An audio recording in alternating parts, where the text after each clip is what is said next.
Hi everyone, I'm Amy from the marketing team, and I want to welcome you today to Brunel University London, and thank you for joining us. I hope you're keeping well in these slightly strange times, and I just want to reassure you that we are operating as normal as possible at Brunel, albeit from a virtual environment for the time being. I will shortly hand you over to our academic presenter, Mr. John Boult, who looks after our Design Strategy MA programmes. He'll carry out this presentation and provide further information on studying postgraduate design at Brunel. After his presentation, you'll have the opportunity to ask course-related questions. We're also joined by May from our international recruitment team, who are able to answer any questions you might have regarding the international application process. Please do type any questions you have into the questions box and we'll answer them after the presentation. Also, to let you know that the presentation is being recorded today. So without further ado, I'll pass you across to John. Okay, thank you, Amy. Good morning, everybody. I can't see you, and I'm not sure how many of you are there, but you're all very welcome, whether there's 1 or 100. Very pleased to speak to you.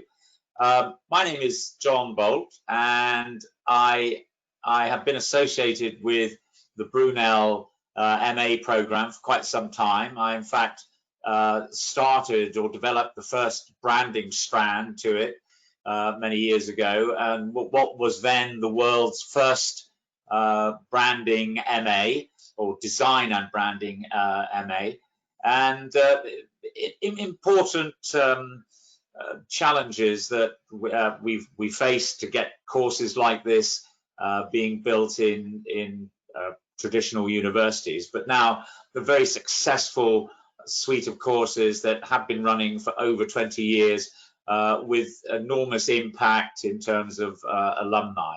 So in some ways, the school is seen to be a creator of designers and also design thinkers, which has become really important term in the 21st century. And I think what's interesting is that you're choosing to join a master's program at a time when design has become very established. It wasn't always seen as a chief executive or senior management topic, but now it is. And you've got obvious evidence of that. The world's largest company, the image on the right, Apple, the world's largest brand value, Apple, driven by Steve Jobs, who was a lover of design, a passionate supporter of design, and of course Johnny Ive in latter years, a British designer who I met many years ago, who's really steered that company to the top. Interestingly, when I put this slide together, I was going to say also we have disruptors like Airbnb, the top left-hand slide. And you may or may not know, but in the last 2 or 3 days that Johnny Ive, who left Apple really about a year ago, has now joined Airbnb. What's interesting about Airbnb was it actually was started by a business person, a designer, and an engineer. And design thinking was really central to what they were doing, and that expressed itself in things like the experience that they were trying to deliver. You know, we still have design in a big way with very high visibility, star-rated designers like Philippe Starck, but also design now goes right down to the scale of working locally with small startup companies, small retailers, that they all are getting the message that if I use design in the right way, I can make my offer, my business, my not-for-profit organization, my charity, so much better. So a couple of things that also have happened is that businesses has actually said, yes, design is important, and we must not just have it as something we do at the end of a process to make things look pretty or nice or easier to manufacture. We've got to have it central to what we're doing, because we must engage with human beings in a much better way. And what's actually happened is in the last few years that almost all of the Fortune 500 top companies have appointed chief design officers or have actually built design and innovation centers. And then in industry itself, you've got huge, great service organizations, management consultancies like Accenture, who are acquiring companies like Fiord. So Fiord is a service-based organization which employs a number of our alumni, which is always good to see. And then PricewaterhouseCoopers, Snaptop organizations, a digital consultancy. McKinsey purchased Luna, and a giant Indian software giant, Wipro, acquired Cooper. So there's lots going on, and design now is treated as a very important component in business and organization success. So you're joining at a good time where all the career opportunities are actually starting to really develop and can be really exciting as well. So we're here, we have a suite of master's programs, and questions that that people say about, well, why should I come and join your master's program? And you can kind of break those questions down into four. And it's, why do design students like London? What's the point of coming to London? Yes, we've got nice shops and clubs, but is there anything a little bit more important than that? Why choose Brunel? Important question. And then, okay, this is going to a big decision for me, but it's only a stepping stone to know what career I could pursue afterwards. And then they say, yeah, that's all of those things are important, but what's the student experience going to be like? What am I going to actually learn? So we're going to try and tackle those questions one at a time. So why London? So London is the design capital of the world. It's got the world's leading museums, the places like the V&A, the Design Museum, Tate Modern. And even though, as I speak today, they are closed, I was supposed to be going to the Royal Academy yesterday, I couldn't go. I am a member of the Design Museum, I was going to go this week, I can't go, but they will open again. And so if you end up, as I'm sure you will, in 2021 being in London, you'll be able to go to those places. But if you're not, we still talk about the value that they add. We also have some of the world's leading design agencies. IDEO, you may think, is an American consultancy. Not totally true. It was set up by a guy called Bill Moggridge from the UK, who I have met and did know. He's now sadly passed on. And then he went to America and with an engineering colleague set up IDEO, which has actually redefined so much of what we understand as design today. Engine, set up by one of our alumni, one of the most significant service and design consultancies in the world, and then people like Seymour Powell, Interbrand Fitch. All of those, you may not know all the names, but they are the ones that have been, for the last 20, 30 years, changing the way we perceive design and how design is applied. So we have a lot of people here who are considered thought leaders, from people like Paul Smith to Thomas Heatherwick to Norman Foster, very influential in their areas. Why Brunel? Important question. So we are consistently placed in the top 3 design schools in London, and we rank actually not 8th, but anywhere between 3 and 8 in the UK based on various university guides. We have, London is just not a place where it's nice to go and see a museum or something. London does also have lots of interesting head offices of businesses which we connect with. So people like Saffron and Design Bridge, we do get them to come and talk to us, or we do attempt to engage with them, maybe setting projects, or maybe even if they have opportunities for internships, they come and talk to us as a #1 destination. So again, why Brunel? We try and reach out globally. In the last 2 years, from a branding perspective, we've had people like Marty Neumeier, you know, probably one of the most prolific writers on branding, and he's come. I don't know if you can see him in the image here, but he's the gentleman at the back with glasses and white hair, and the bottom right-hand image. But he's with our students who, as you can see, seem to be having a lot of fun. But it's a lot of learning, a lot of doing to understand. So that's a great experience. We also again try and have things like industrial competitions, and on IPD, for instance, particularly that real briefs are set for some of their work in design studio. So that actually runs across. What we have just done with Marty last year, we worked in branding and innovation, we worked for a local charity and helped them to redefine how they should address the modern world to try and develop their particular charity. What will I do when I leave Brunel?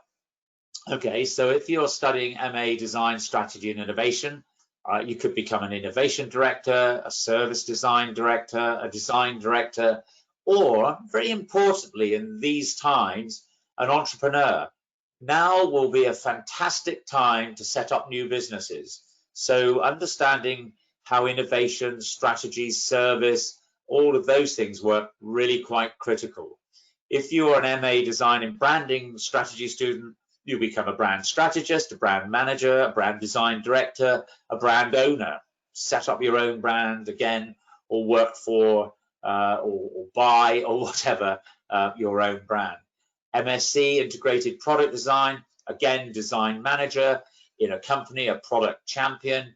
Design entrepreneur, also very good. We worked from a branding perspective with somebody from MSc Integrated Product Design who set up their own company, which was working in the third world on water purification. And so they were able to get a lot of help from within the design school at Brunel. Or MSc IPD Creative Director would be another route. Okay. So what kind of careers do people get?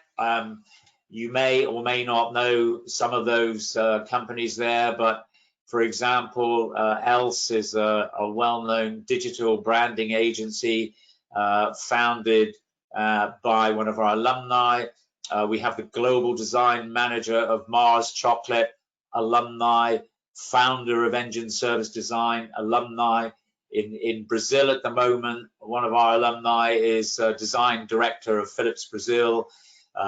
Companies like Landor, Samsung, Saffron, Macmillan Cancer Support, a wide range from charity to experience to product brand. All of these people get really successful career opportunities. And then we also have people here, for example, on this. This is the Beijing Olympics a few years ago now, but that was designed by one of our alumni who's a professor at a university there, and that's Dennis, the picture just above. So really good, but again, IBM, BAA, Tesco, Daiwa, Imagination, people all over the world have been our alumni or are our alumni, but have been on our courses and end up with really good jobs.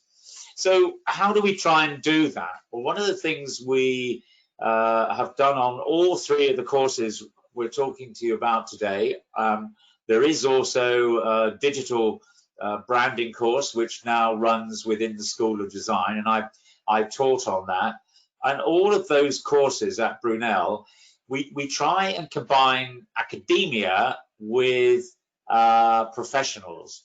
So the professionals either come in as guests to give a lecture or run a workshop, or they actually are employed as part-time lecturers. So that's me. I ran a product design agency, which then morphed into an innovation agency.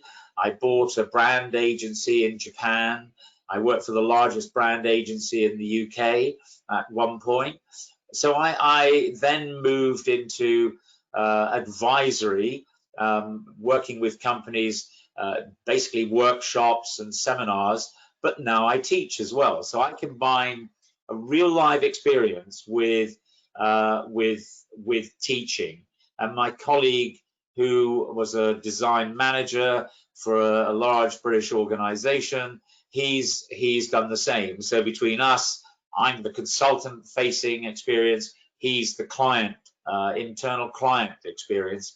And then we have academics who have maybe worked in the past or have studied their PhDs, done research, and have now come into bringing an academic framework into the work that we do. How we work combining academia and industry, we try and use in industry engagement, workshops, seminars, live projects. All of those kind of things are important. So learning through experience is typical. So for example, at a branding lecture this week, I was telling the students in the lecture about something called positioning, and then we had a 3-hour workshop online where they were set into teams and they were being interactive and then feeding back again all online this experience. It actually is not as good maybe as being sitting next to people in a small room somewhere, but it does work. And actually it's also what the world may well be like anyway, because any company is going to have international global workshops, and you can't always afford to bring people together in one place. So whether you are in a studio like the young lady on the left, actually doing something, designing by hand, which if you're MSc, that might be an experience, or if you're at a workshop, which is a workshop more about ideas, those two things, we really think they're important. We have something called the industry review evening, industry student project review evening.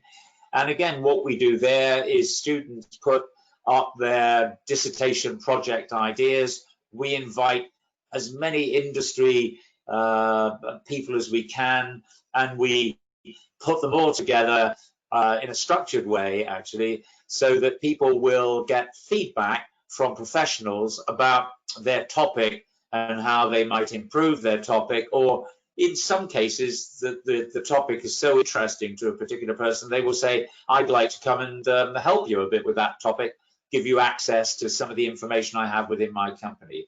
So really, really important way of getting the student talking to industry and engaging with professionals is really an important bit. We try and teach you the language of design, the language of industry, the language of business, so that when you meet people, you're not just a student that knows about programs in design or something, but you understand a bigger context of how the world works and where design fits into that organization or system. So the workshops we would do in both MA and MAC programs, a lot of it we use visual tools, mind mapping. You can see a little bit down the right side, top left hand side and center. We're doing a timeline. So we do a program called Design Futures, where we look 5, 10, 20, 40 years into the future and try and understand how design will shape that world in that future place. We also have international workshops where occasionally international groups come to us, or we go to somewhere, probably France has been on the cards quite a few times, and have international workshops. And our workshops, I have to say, bottom left-hand corner, this was a young man from Singapore, and he and his team won a Red Dot Award. Very, very good, very impressive.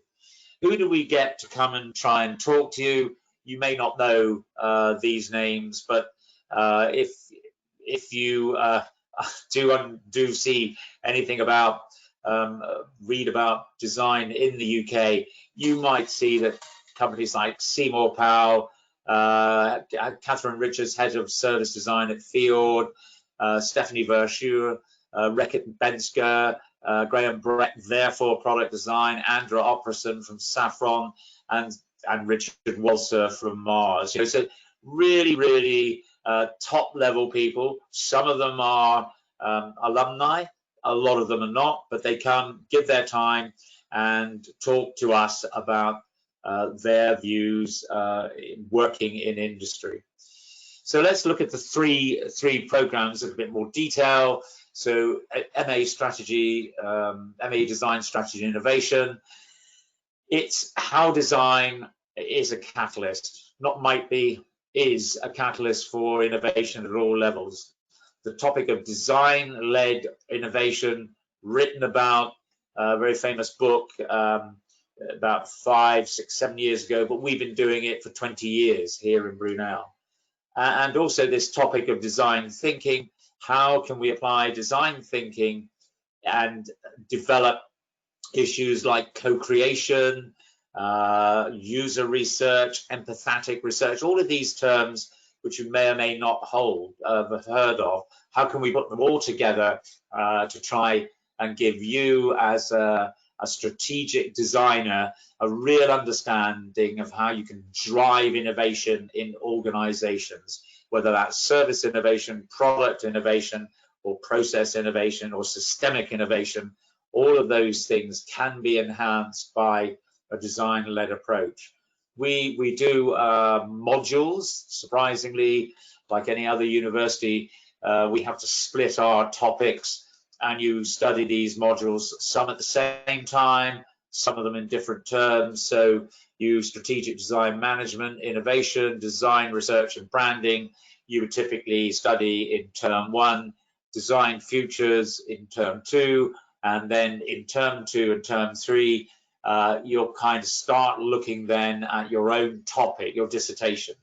And a dissertation, how that works is that you develop the topic, you might test it with the industry strategy review evening, and then you work with a tutor who tries to guide and help you and maybe suggest different types of research or different books to read. But it's very much a joint approach with you and your tutor trying to develop new knowledge in an area. So if you're a branding strategy student, from experience, this prepares you for leading design, managing brands at the highest strategic level. And if you look at the alumni from this course, they work globally for admired brands, challenger brands, brand agencies, and creative consultancies. And what we try and do, very simply, but in a very complex way as well. It's not a simple subject. Very famous brand person, a friend of our university called Willie Olens, once said, the trouble with branding, it looks so simple, that's why people get it wrong. It is actually a complex subject, and so therefore you have to know the tools of analysis and the process, and which is what we teach you. And design and branding is not just fast-moving consumer goods. We look at things like luxury and fashion and lifestyle brands. We look at place, event branding, digital branding, fashion, social branding. Lots of opportunities here, particularly to do dissertations in areas that you find interesting. We do a similar term 1 as the MA in strategy. We share branding strategy studies, strategic design management, design research and innovation. And then in term 2, we work sometimes with MSc-IPD and sometimes not, but we have the program of design futures, and then we go on to dissertations. And we're looking at IPD. What IPD does is focus on the design of an integrated solution, and it's combining products, services, business models, digital design. So the emphasis really is between users, industry, society, and environment. This is about the whole design process of how you research, what innovation does, what the technologies are, how do you manage these projects, programs.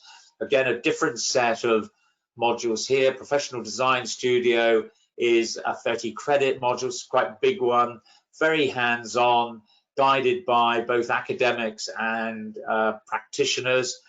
Strategic design management and research is how, from a management perspective, you build capability into companies.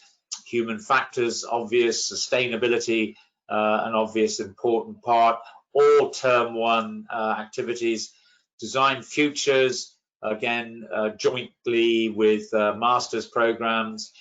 Computer-aided design and design creativity, aesthetic awareness leading to dissertation are all topics focused around you working on your own project in the dissertation, but also advancing your knowledge of computer-aided design and manufacturing techniques. So the experience that you get, Master's Design Studio we have, which is a good place where you're not annoyed by undergraduates or lecturers, your space to be in. We have the industry student review evening, we have Made in Brunel, and all the time we're having people coming in and talking to us. So that, I think that slide, the experience really is that we try, because this is a university, because it's an academic course, we try and give you information which is useful. We try and show you the doors that you need to open to find more information, but we then try and work in a practical way of giving you experience of if we're talking about co-creation, how does co-creation feel if you're in it? And we will give you an experience of that. What is it like to do an analysis on a brand? What does a case study look like? What does a brand workshop look like? So we'll give you that practical experience. So the summary really, you're in London, whether you'll be here next year, and yes, digitally, but you're still, if you're digital, you're still gaining the benefit from the connectivity that I have. Only yesterday, one of my students said to me, I was talking to a company about an issue, and the head of that company said, please remind me to John Boult, because I know him really well. So this is the kind of personal relationship that the tutors, the design school has with the London design culture, and that makes this such an important role in being Brunel and being part of Brunel Design. So part of the London design ecosystem, really important. We are very international in our courses. We get a lot of international students, and we are a centre of academic excellence in design. If you get a job, if you get a degree from Brunel, you become an alumni. Employability, excellent opportunities, as I hope you've seen by the jobs that people have. And we do think that the experience you get by blending academia and industry with a multidisciplinary staff team, we are not all the same people. We even disagree sometimes as academics about what a topic should mean. So this is really rich and very reflective of what the real world is like. So global recognitions, yes, league tables actually are important, but I think also go online and look at some of the activities that Brunel does. I think you will find that this is a very rich, interesting experience. But if you want to tick the boxes, yes, we rank very, very highly in all of those. I think that's getting out of my territory now, because we have things like scholarships, and we can help you if you want to talk about those. We are certainly international.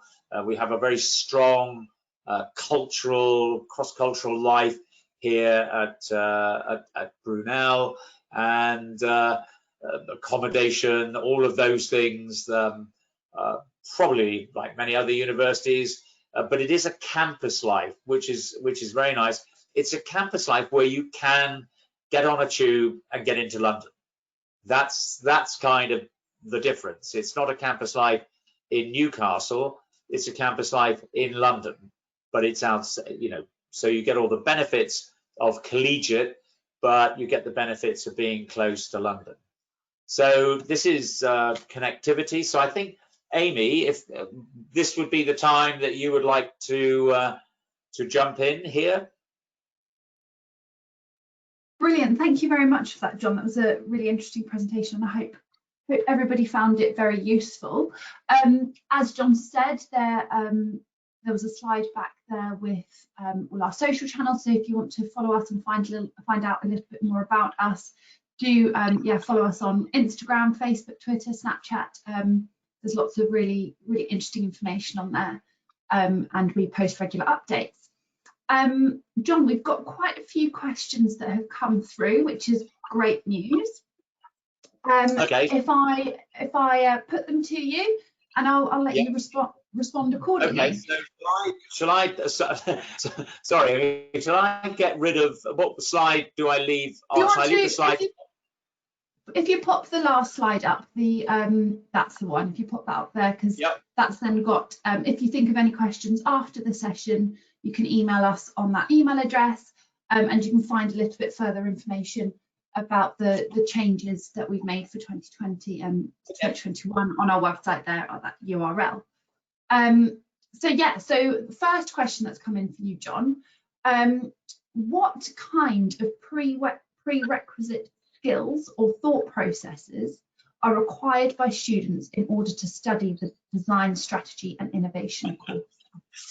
Okay, that's a lovely one. In an ideal world, a very open mind to listening to ideas and maybe conflicting ideas, and being able to process that. I think a creative spirit as well, that there are challenges, and how can creativity, how can thinking, maybe different approaches, be a positive skill set. The reality is, if you think, well, I'm not sure I've got those, well, part of what the course tries to do is to bring that out in you. So I remember somebody had been on the course, ended up in a successful job, and we were talking, and they said, you know, it's not, you told us lots of things which were really interesting, really good, and they were important, but actually what I ended up with is my mindset, I think changed. I became a person who saw opportunity where others saw barriers. I became a person where two conflicting ideas, I may be able to reconcile them or find some balance between them. So I would say that those things of openness, preparedness to work on your own, and a creative spirit would be good.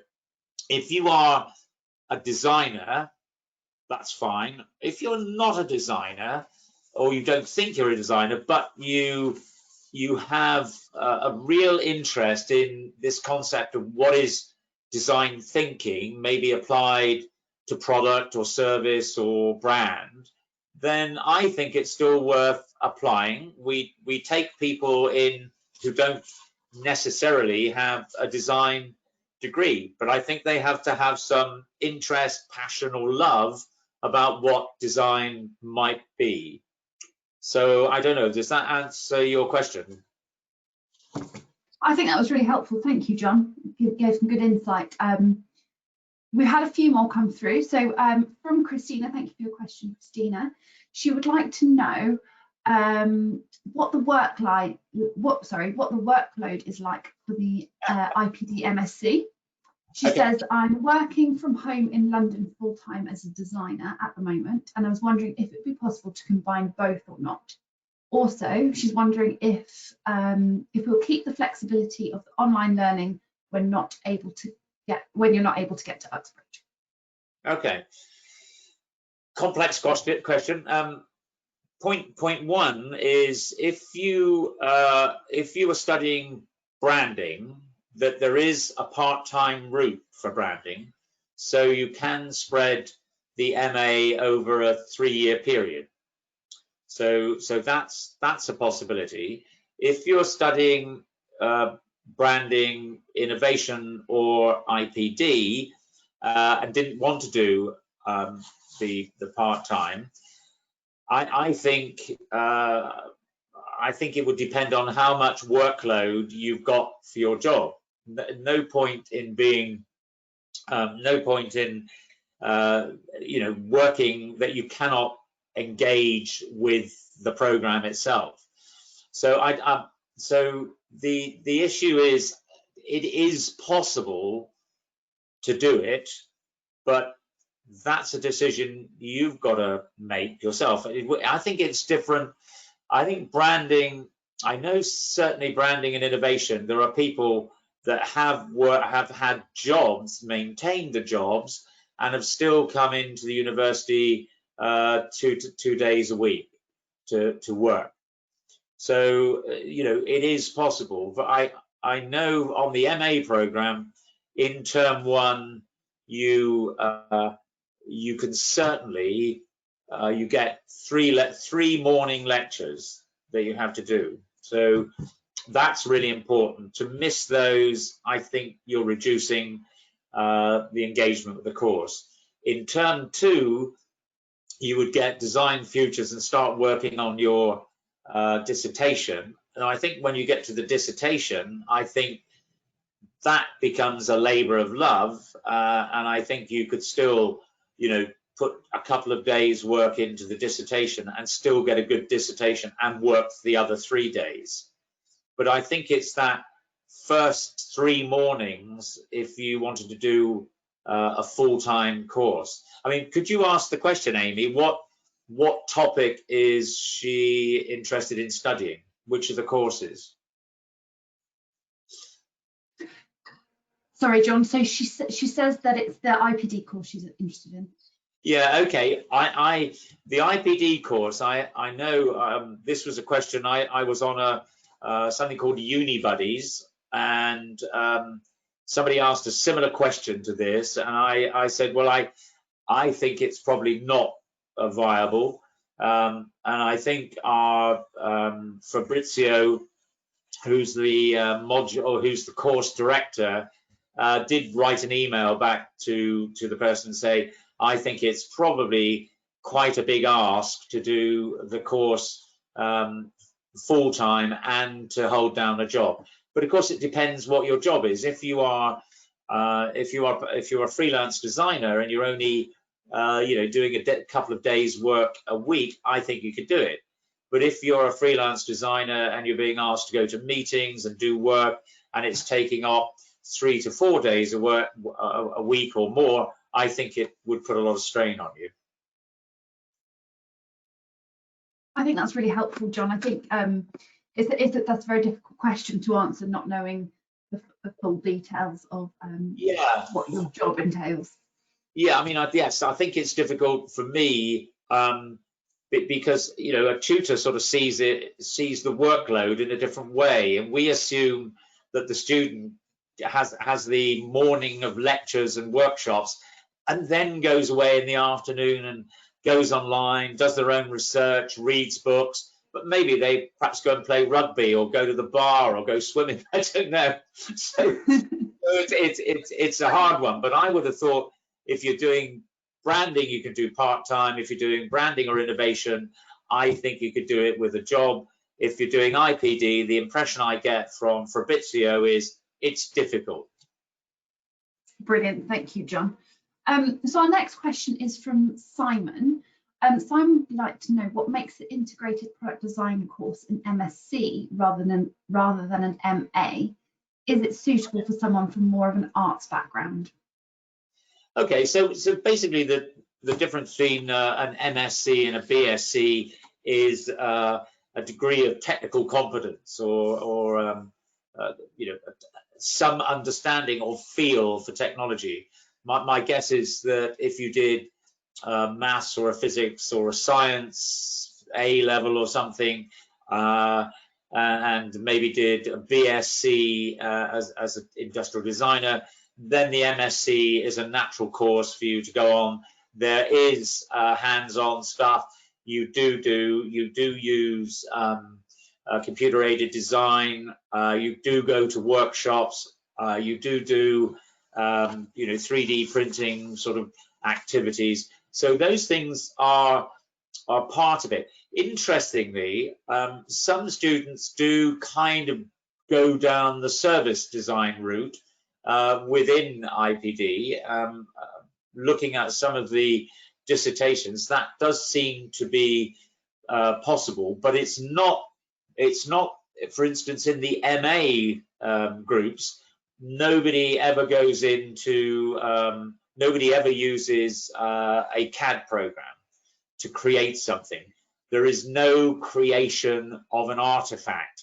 This is about understanding how you manage or strategize the issue, not how you actually do it on a computer to build a model or build a diagram or build, you know, or design a working engineered product.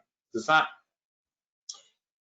So that's the difference between the MSc versus MA.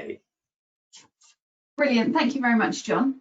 I mean, I think the question always should come back to the student to say, what do you want to do as a job? Do you want to actually design things on, you know, design a product, be part of a design studio designing bits of Aston Martin cars with the knowledge that you understand how that fits into the wider circle?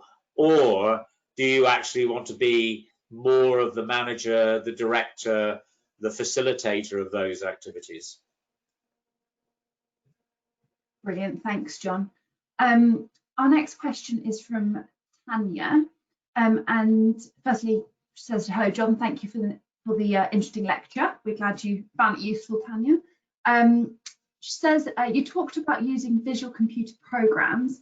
Could you please name some of the programs we might use? And just as a side note. No, I knew somebody would ask that. No, that is, I don't work, so IPD, I don't have a list of their programs. That is such an easy thing to get. If you email Amy, and then Amy can either email Fabrizio or myself directly, he will give you a list. I know, for instance, because again, I was talking to Fabrizio about things, and a question came up of, do I need to have a working knowledge of any particular program before I join IPD? And the answer there was no. But part of what the deliverables are is teaching you how to use certain specific programs which we, the university, feel are critical to a modern, contemporary design approach. Do I need any kind of background? Well, yes, the answer was if you use InDesign, or you're familiar with some of those kind of products, so that when you're confronted by a 3D CAD, you don't suddenly go, I've never seen any of these interfaces before. You know, you need some kind of understanding of what a modern interactive program like InDesign, you know, the general basics, but you don't need any detail. Then the question was, well, if I work from home, will I be able to use these sophisticated programs? And the answer there is yes.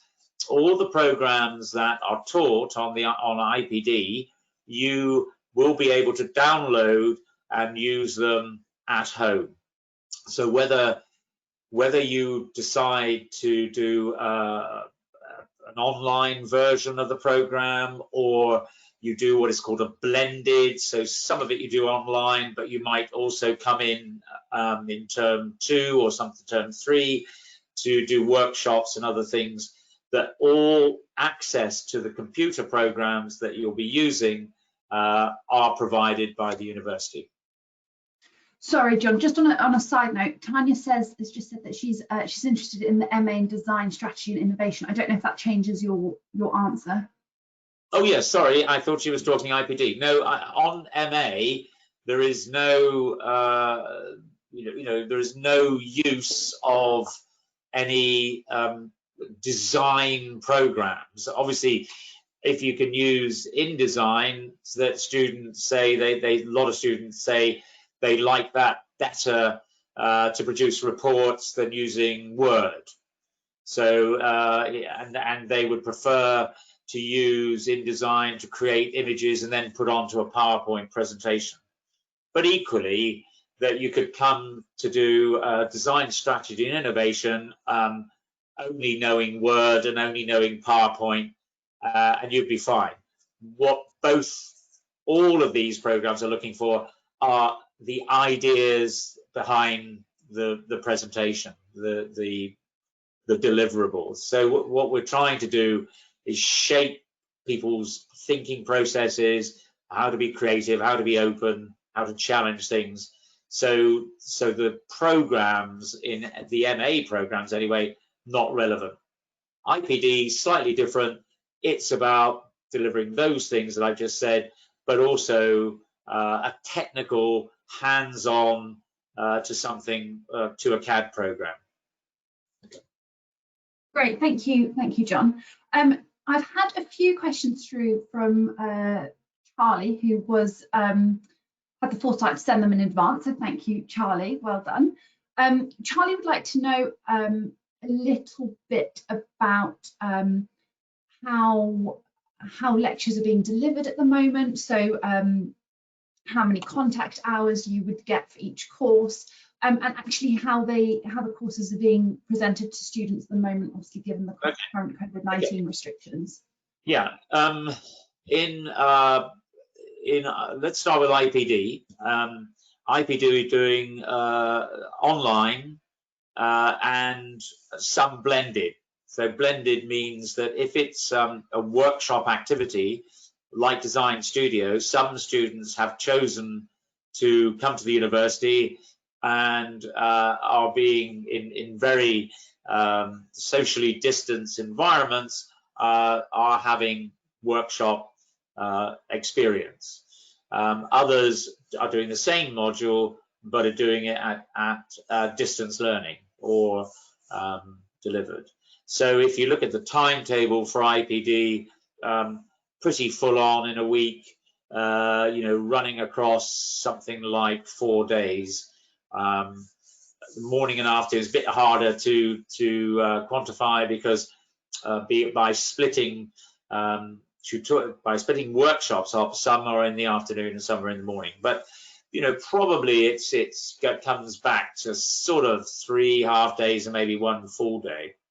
On the MA programs in term 1, we're doing exclusively digital, online, and we're working from 9 till 1, 9 till 12 for 3 days. So Monday, Tuesday, Wednesday, you effectively start at 9 o'clock. You have a lecture which could, or we're trying to break the lectures down into slightly more bite-sized chunks. So we might do a 40-minute lecture, take a break for 15 minutes, come back and do a 20-minute kind of ideas lecture, and then have anything from a 1 hour to a 2-hour workshop.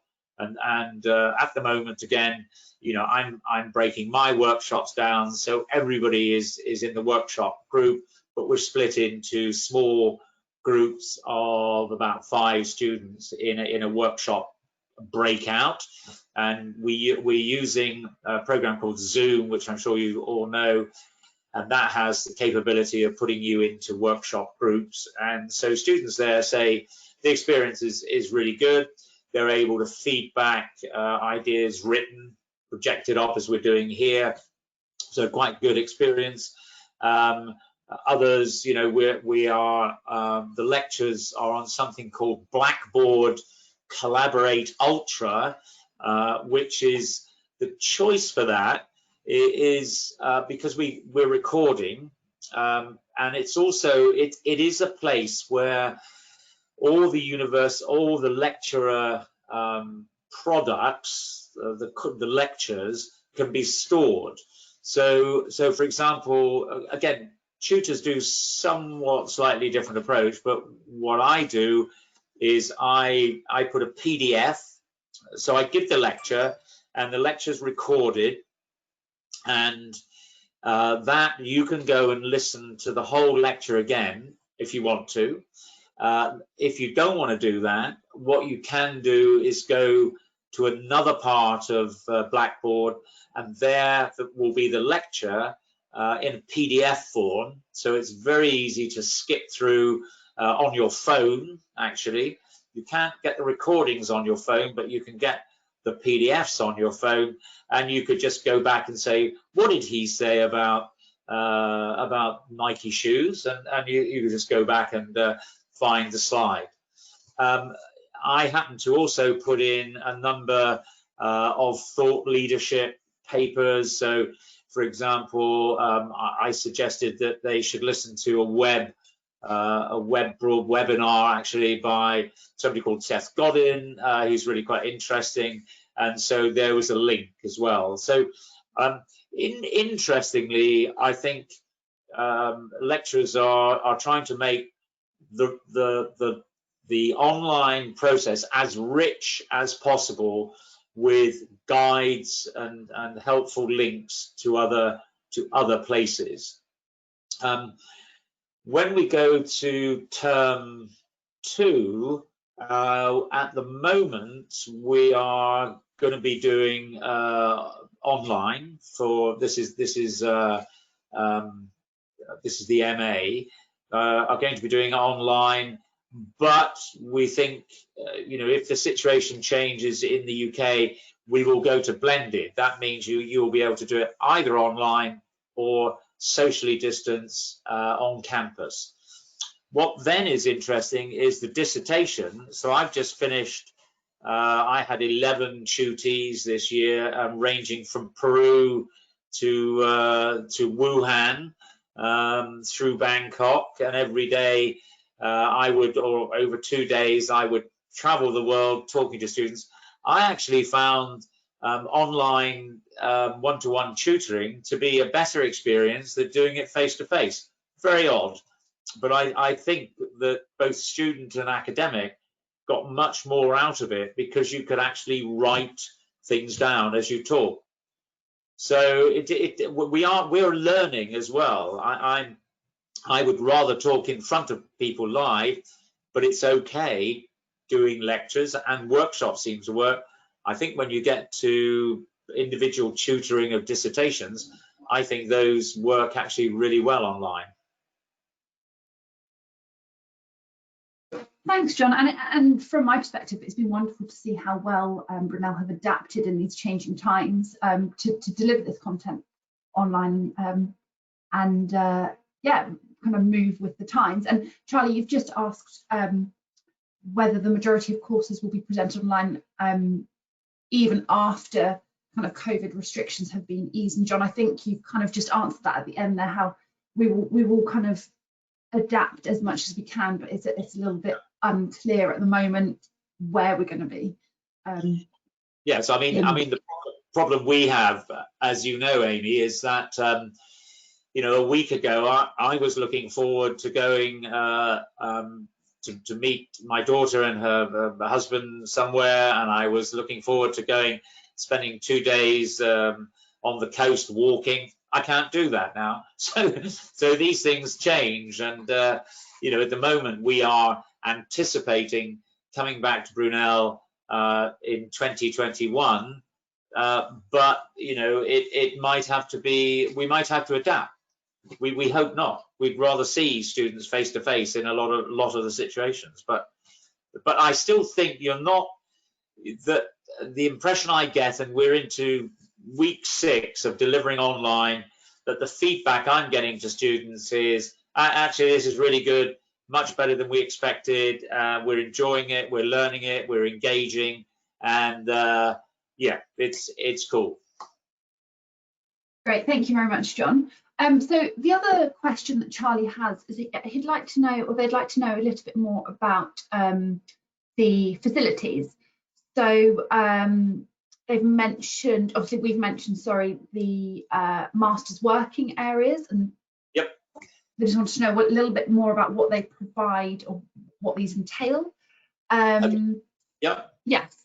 So okay, at the university there are so if you're on campus at the university, there are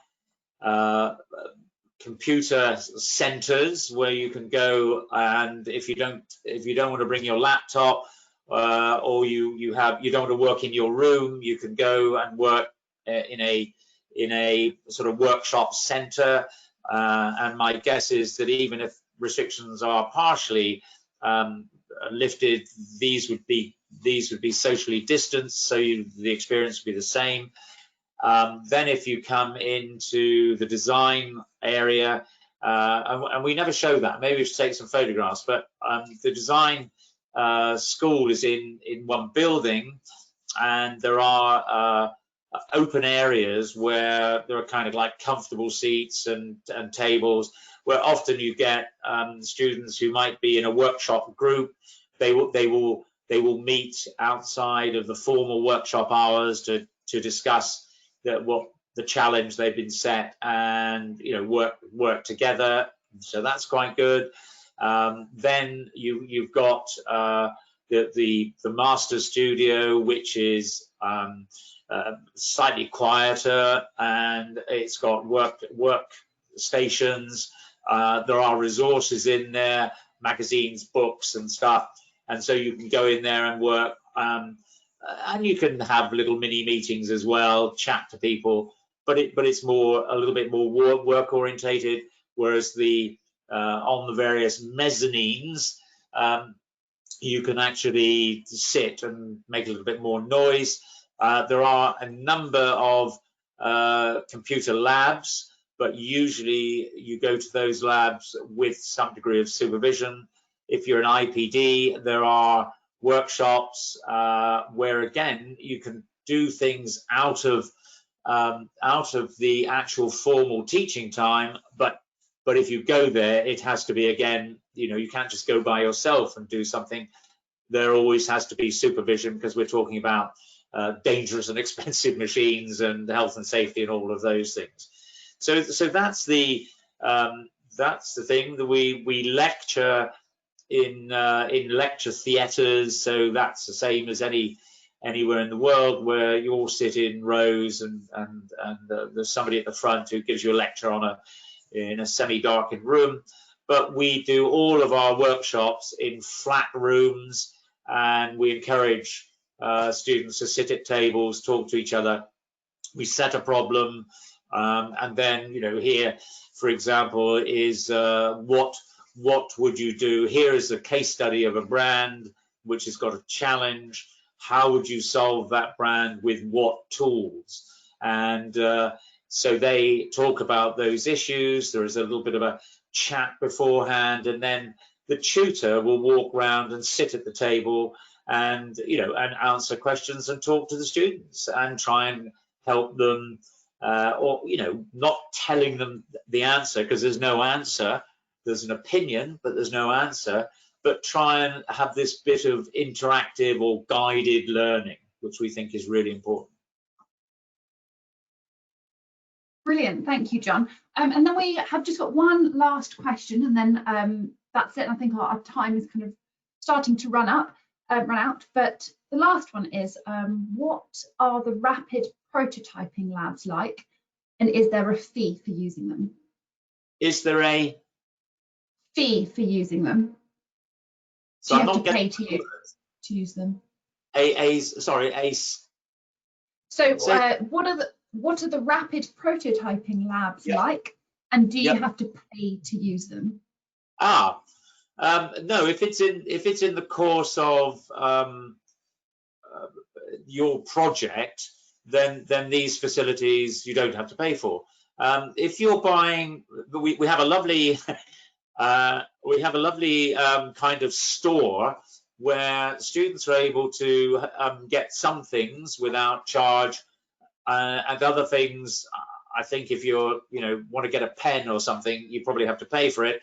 But then there are things that you need for a project, you don't have to pay. I think the labs, I don't know the technical details of what each machine is, but Brunel does have a bit of a research focus on manufacturing 4.0, all that stuff. So that they're pretty much state of the art in terms of additive manufacturing or 3D printing. And you will be, again, you don't just walk in and use them. It is under supervision, and you may have to only be able to go there at certain times. But yes, they are pretty good. And in fact, one of the interesting things over the first lockdown in the UK, that the 3D labs were printing protective visors for medical and industrial purposes. As I presume, only on a cost basis, or even not charging for certain charities and things. So these things are absolutely state of the art facilities. Great, John. Thank you very much. I think that covers all the questions and rounds us off nicely. If anyone does have any further questions, you are more than welcome to email the inquiries email address, and you can find out a little bit more about the changes we're making for 2020 and 2021 on our website, and the URL is down there. Thank you so much to John for presenting today. Thank you. And we hope to see you. And I hope everyone found it really useful. Take care, and I really hope that we and John can welcome you to Brunel soon. Yep. Yes. Thank you very much. Yeah, I mean, if you want to email inquiries at Brunel, but you sort of say, John, what did you mean by, or can you help me? Could John do that, or Fabrizio? We will pass those emails on to the person that will give you the best, who has the most complete knowledge to answer that question. Okay. Absolutely, yeah. We'll do our best to help you and to answer any questions that you might have. So yeah, again, thank you very much, and thank you, John. And I hope you'll have a lovely rest of your day and a lovely weekend. Thank you, and go safe, everybody. Bye. Bye-bye. Exactly. Bye-bye.